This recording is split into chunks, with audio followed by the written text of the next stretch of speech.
dilarang terhitung dari konferensi pers yang kita keluarkan ini. Warahmatullahi wabarakatuh. Selamat siang, salam sejahtera buat kita semua. Turut mendampingi saya hadir Pak Kapolres, Pak Pabung dan Pak Sekda. Hari ini kami baru selesai rapat tentu terkait penanggulangan bencana banjir di Kabupaten Pelalawan. Perlu kami sampaikan dengan semua teman-teman media dan kepada seluruh masyarakat banyak bahwa hari ini ada 24 desa yang terdampak banjir di Kabupaten Pelalawan.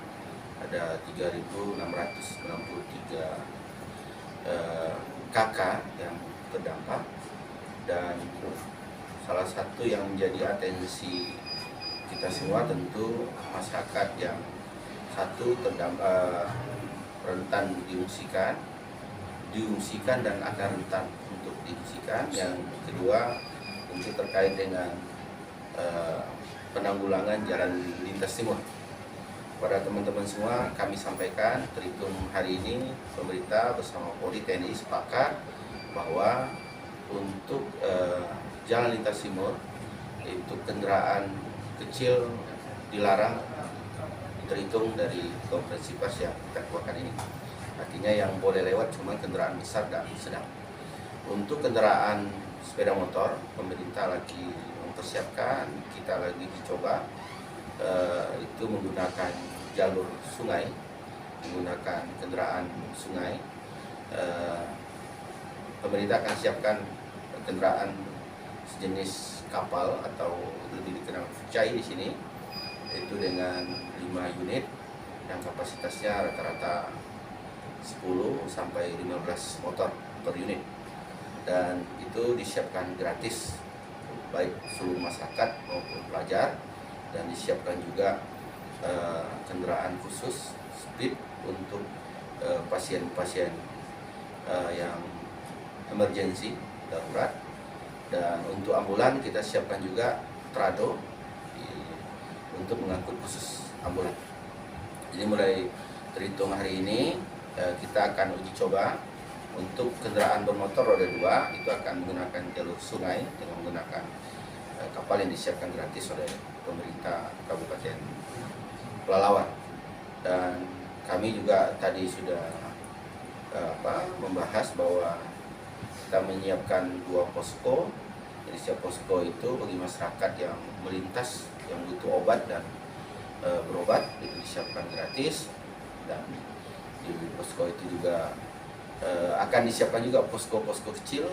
Artinya kita tempatkan tim kita dari Polri, unsur Polri dan TNI dan pemerintah, ada 20 posko dimulai dari titik setelah Polres sampai ke titik Kemang.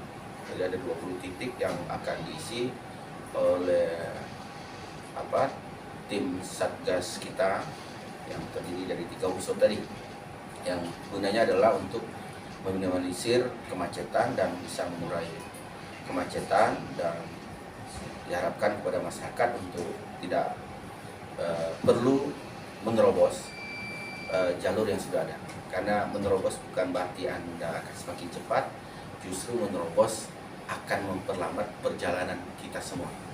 Jadi kepada teman-teman para masyarakat yang melintasi jalur lintas timur untuk bisa disiplin, tak perlu terobos-menerobos, karena ini akan diatur oleh tim kita. Ada 20 titik dan melibatkan 60 orang satu shift. Jadi satu shift 60 orang, ada 3 shift yang kita siapkan untuk di lintas timur. Dan posisi hari ini kami sampaikan juga dengan teman-teman media, titik terdalam di lintas timur itu ada di kilometer 83, kedalaman sampai hari ini di 80 cm. Posisinya di 80 cm, maka sudah tidak aman lagi dilewati oleh mobil kecil.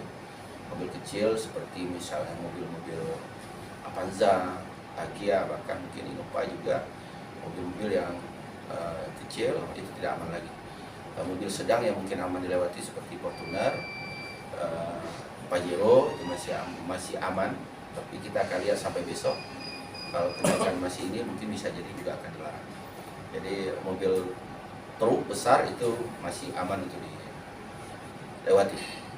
Dan kami terus akan update nanti data-datanya kepada teman-teman, karena di teman media bisa mendapatkan data-data update-nya di posko ini, baik penanggulangan maupun data-data warga yang terdampak dan posko-posko yang disiapkan oleh pemerintah bekerjasama dengan Polri dan TNI. Saya pikir itu. Terima kasih semuanya teman-teman. Pak Kapolres mungkin ada tambahan. Oke, terima kasih Pak Bupati, Pak Wapub, dan Pak Sekda. Kami dari Polres Pelalawan tentunya mendukung penuh apa upaya-upaya yang dilakukan oleh pemerintah daerah Kabupaten Pelalawan, mulai dari awal bencana banjir. Kami dari Polres Pelalawan sudah melakukan upaya-upaya di tengah masyarakat, dan sampai saat ini tadi sama Pak Bupati ada beberapa kecamatan, beberapa desa, dan juga salah satu fokus kami mengurai kemacetan di lintas timur, yang mana sudah kita ketahui bersama berdampak banjir. Untuk itu kami sampaikan kepada pengguna jalan, tadi disampaikan bahwa ada beberapa titik kedalaman air dari kilometer 74 sampai ke 83 yang bervariasi, mulai ada yang 30 cm, 40 cm sampai terdalam 80 cm. Nah, tentunya kami saat ini kami memperlakukan buka tutup. Kenapa? Karena yang pertama ada titik tertentu tidak bisa dilalui dua arah. Yang kedua, dari beberapa hari sampai saat ini terjadi ada kendaraan yang terperosok, ada kendaraan yang mogok. Nah, ini yang menyebabkan juga tidak bisa dibuat dua arah. Nah, untuk itu kami menghimbau para pengguna jalan mungkin bisa mencari alternatif lain untuk sesuai dengan tujuan pengguna jalannya. Yang kemudian yang kedua, tentunya patuhi petunjuk ataupun arahan petugas di lapangan. Menghindari untuk membuat jalur sendiri yang tentunya mengakibatkan kemacetan total. Itu kami menghimbau pengguna jalan untuk taati peraturan ataupun itu dari petugas. Kemudian tadi bersama Pak Bupati, dari pemerintah daerah, kepolisian, TNI, kita ada beberapa pos-pos titik yang kami tempatkan personil dari masing-masing instansi. Kami kepolisian ada 20, dari TNI 20, dari Pemda 20, 60 orang semuanya, dan 3 shift, menjadi 3 shift, yang mana satu shift ada 8 jam, dan bertugas yang ada di lapang siap selama 1 kali 24 jam untuk melayani masyarakat. Saya kira demikian yang dapat kami sampaikan. Semoga kita berdoa air yang mengenang atau banjir cepat surut. Terima kasih. Baik teman-teman, saya tambahkan lagi, saya tegaskan untuk trado ambulan itu semuanya gratis disiapkan oleh pemerintah. Dan terakhir mungkin dalam waktu dekat kita juga lagi memantau kondisi pasar, walaupun alhamdulillah inflasi Pelalawan yang paling rendah di Provinsi Riau, tapi kita lagi melihat kalau dampak banjir di lintas timur ini yang berdampak terhadap arus barang dan orang ini, maka pemerintah akan melakukan pasar murah di beberapa titik yang akan disiapkan oleh pemerintah. Nanti akan datanya akan kita sampaikan kembali di kawan-kawan. Saya pikir itu. Terima kasih semuanya. Nanti teman-teman boleh mengikut, nanti kita mau melihat. Pak Wati, kira-kira bisa nggak diprediksi kapan berakhirnya nih? Ada nggak ya, data kita? Ada kabar baik hari ini bahwa ketinggian di PLTH turun dari 140 turun ke 1 meter. Ya, mudah-mudahan ke depan bisa semakin turun. Ya, tentu kita tidak bisa prediksi karena ini cuaca. Tentu ini kuasa ilahi ini, nggak bisa lagi di luar prediksi kita. Apalagi kita juga memprediksi 1, 2, 3 hari. Kalau sekarang pasang mati, kemungkinan pasang 1, 2, 3 hari akan kembali ini besar, jadi kemungkinan akan bisa jadi akan naik. Apalagi kita juga belum lagi menghitung kalaupun kita, karena di posisi di hulu baik baik di Kampar maupun sampai ke Sumbar itu cuacanya masih belum belum meyakinkan kita, apalagi Kampar juga belum surut. Nah, tentu surutnya pasti akhirnya akan ke sini juga. Jadi kemungkinan kita masih memprediksi mungkin ya mudah-mudahan cepat lah. Saya nggak mau prediksi yang kalau menyangkut ini, kita doanya kan banjirnya cepat surut, udah itu aja request kita. Izin Pak Bupati, Kepada Allah ya, baik. dengan kondisi sekarang sudah ada nggak penetapan status untuk Kabupaten Pelalawan sendiri? Kalau penetapan status kita sudah tetapkan, sudah penetapan status siaga. Tapi untuk darurat kita belum bisa, karena memang ada standar-standar untuk menetapkan darurat itu. Jadi tidak bisa, walaupun memang di lintas timurnya sudah sangat darurat, Tapi ini karena dia menyangkut, kalau banjirnya berbeda lagi, karena jalur perhubungan ini kan berbeda lagi.